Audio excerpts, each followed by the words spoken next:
Welcome guys, and in this video I'm going to show you how you can delete this subscribe to our emails in Shopify Dawn theme in your footer. So what I'll need to do is basically go to your Shopify control panel, then click on online store themes, and then go and edit the theme.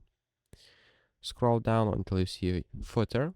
Click on your footer, and basically on this menu, if you don't see this menu, it will be on your left, or you can zoom out and you will have on both sides, so this will be better for you.